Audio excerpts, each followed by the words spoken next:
أعوذ بالله من الشيطان الرجيم بسم الله الرحمن الرحيم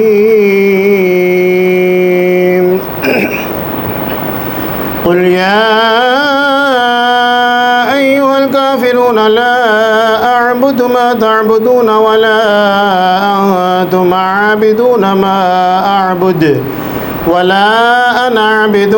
ما عبدتم ولا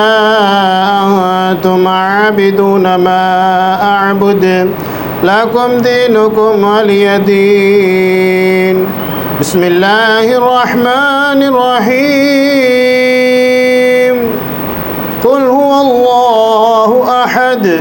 الله الصمد لم يلد ولم يولد ولم يكن له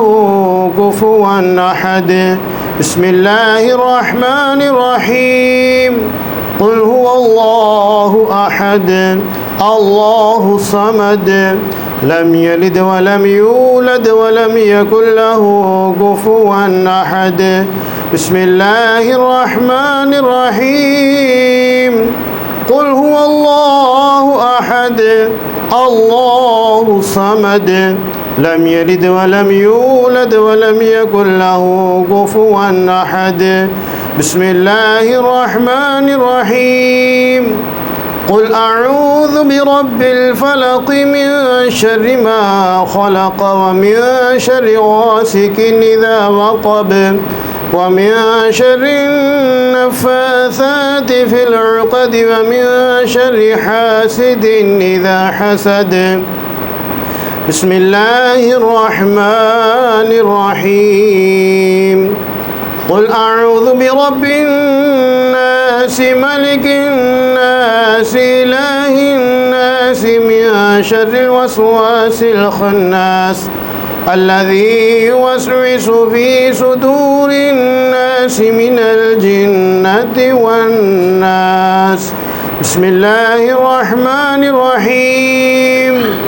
الحمد لله رب العالمين الرحمن الرحيم مالك يوم الدين إياك نعبد وإياك نستعين اهدنا الصراط المستقيم صراط الذين أنعمت عليهم غير المغضوب عليهم ولا الضالين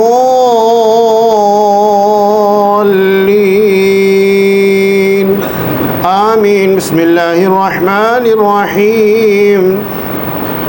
ألف لام ميم ذلك الكتاب لا ريب فيه هدى للمتقين الذين يؤمنون بالغيب ويقيمون الصلاة ومما رزقناهم ينفقون والذين يؤمنون بما أنزل إليك وما أنزل من قبلك وبالآخرة هم يوقنون أولئك على هدى من ربهم أولئك هم المفلحون وإلهكم إله واحد لا إله إلا هو الرحمن الرحيم إن رحمة الله قريب من المحسنين وما أرسلناك إلا رحمة للعالمين ما كان محمد نبا أحد من رجالكم ولكن رسول الله وخاتم النبيين وكان الله بكل شيء عليما إن الله وملائكته يصلون على النبي يا أيها الذين آمنوا صلوا عليه وسلموا تسليما اللهم صل على سيدنا ومولانا محمد وعلى آل سيدنا ومولانا محمد وبارك وسلم وصل عليه والصلاة والسلام عليك يا سيدي يا رسول الله وعلى آلك وأصحابك يا سيدي يا حبيب الله سبحان ربك رب العزة عما يصفون وسلام على المرسلين والحمد لله رب العالمين. الله أكبر الله أكبر لا إله إلا الله والله أكبر الله أكبر وللہ الحمد. تمام احباب ایک دفعہ الحمد شریف، 3 دفعہ قول شریف، اول آخر درود شریف پڑھ کے علامہ صاحب دے ملت فرمائے.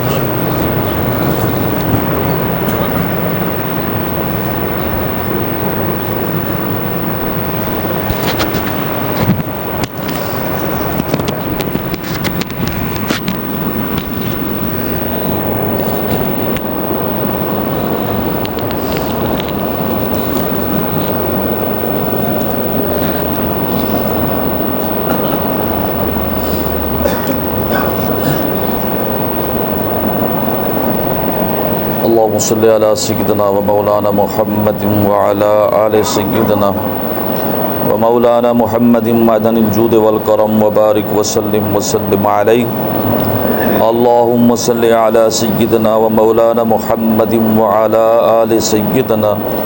ومولانا محمد كلما ذكره الذاكرون وكلما غفل عن ذكره الغافلون. یا مالک مولا یا اللہ عز و جل، جملہ کلام پاک جو لکھا ہوا بندہ ناچیز کے مل کیا گیا،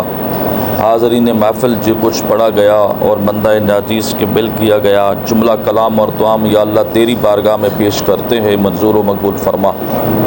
اس کا ثواب نبی پاک صاحب الاولاق سید دو عالم نور مجسم شفیع معظم نبی محتشم و مکرم صلی اللہ تعالی علیہ وآلہ وسلم کی بارگاہ میں پیش کرتے ہیں، منظور و مقبول فرما. آپ صلی کے توسل سے آپ کے والدین کریمین طیبین کی بارگاہ میں پیش کرتے ہیں، منظور و مقبول فرما. آپ صلی کے وسیلہ سے جمیع انبیاء علیہم السلام کی بارگاہ میں پیش کرتے ہیں، منظور و مقبول فرما. جمیع اہل بیت اعظام ازواج مطہرات جمیع صحابہ کرام کی بارگاہ میں پیش کرتے ہیں، منظور و مقبول فرما. جمیع سلاسل چشتیہ نقشبندیہ قادریہ سروردیہ کے جملہ بزرگان دین، خصوصاً شہنشاہ بغداد حضرت سیدنا غوث اعظم رضی اللہ تعالیٰ عنہ، جمیع مومنین مومنات مسلمین مسلمات کی بارگاہ میں پیش کرتے ہیں، منظور و مقبول فرما. خصوصاً بالخصوص جو کچھ کلام پاک پڑھا گیا اور بندہ ناچیز کے بل کیا گیا، جملہ کلام اور توام کا ثواب سیدہ کی روح کو پیش کرتے ہیں، منظور و مقبول فرما. مالک مولا مرحومہ مغفورہ کی درجات کو بلند فرما، کہ درجات کو بلند فرما. نبی پاک صلی اللہ علیہ وسلم کی شفاعت کبریٰ نصیب فرما،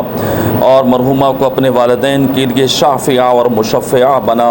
نبی علیہ السلام کے توسل سے، مالک مولا پاک گھرانے کے توسل سے، حاضرین محفل پاک میں جملہ ہم لوگ جو حاضر ہیں، یا اللہ ہم سب کی مغفرت فرما،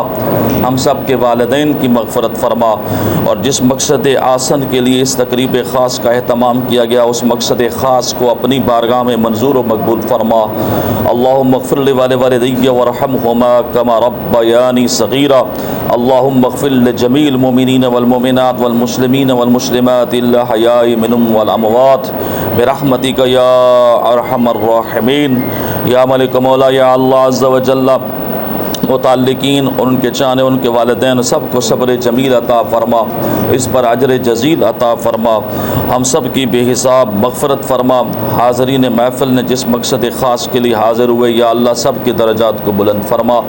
اور مرحومہ سیدہ کی درجات کو بھی بلندی عطا فرما. ان کے رشتہ دار و اقارب جو حالت ایمان میں دنیا سے گئے، یا اللہ ان کے بھی درجات کو بلند فرما. صلی اللہ تعالی علی حبیب خیر خلقہ و نور عرشہ و زینت فرشہ و قاسم رزقہ محمد وعلی آلہ و اصحابہ اجمعین برحمتک یا ارحم الراحمین.